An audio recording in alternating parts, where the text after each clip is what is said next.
Nahumana ang RITM ug WHO sa pagsuta sa mga posibleng COVID-19 testing laboratories sa Region 10. Atong sayro ng detalye nini pinagi sa live report ni Cyril Chavez. Cyril.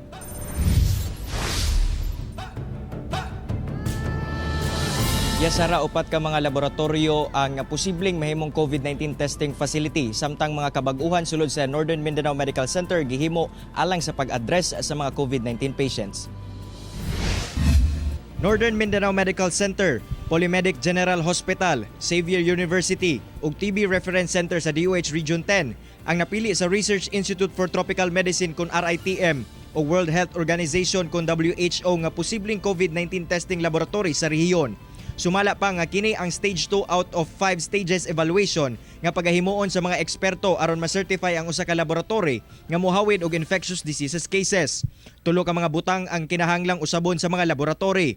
Una, ang pag-renovate, pag-train sa mga staffs ug pagkuha og RT-PCR machines. Ginalantaw sab sa DOH-10 nga mahimong alternatibo ang gene expert machines aron magamit sa COVID-19 diagnosis. Naatay gapaabuton na 160,000 cartridges, no, courtesy of the PBSP or Philippine Business for Social Progress na group, and 25,000 cartridges from ADB. So ubay-ubay ato ang increase sa testing capacity na mahimo. Sa kasamtangan, makakaya kuno og kapin 100 patients ang NMMC ug aduna sab sila sobra 50 ka mga ventilators nga nakaandam gamiton. Hinuon sa karon, ana na lamang sa 7 ang naka-admit. Diin unom ni ene ang PUI ug usa ang confirmed COVID-19 patient gikan Lanao del Norte. Gawas ni ana kung in kaso do nakitay mudugang pagyud nga daghan nga pasyente, gi-ready na to ang sunod nga mga level or mga floors atong isa ka building, mga 3 ka floors tag 25 ang kada floor.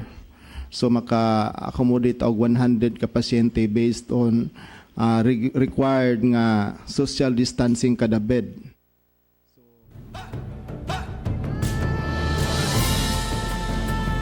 Sara, bisan pa man nga nagakunhod ang kaso sa Northern Mindanao, padayon gyapon ang paningkamot sa DOH-10 aron na mas mahimong andam ang rehiyon sa pakigbisog niini batok COVID-19. Sara. Daghang salamat, Cyril Chavez.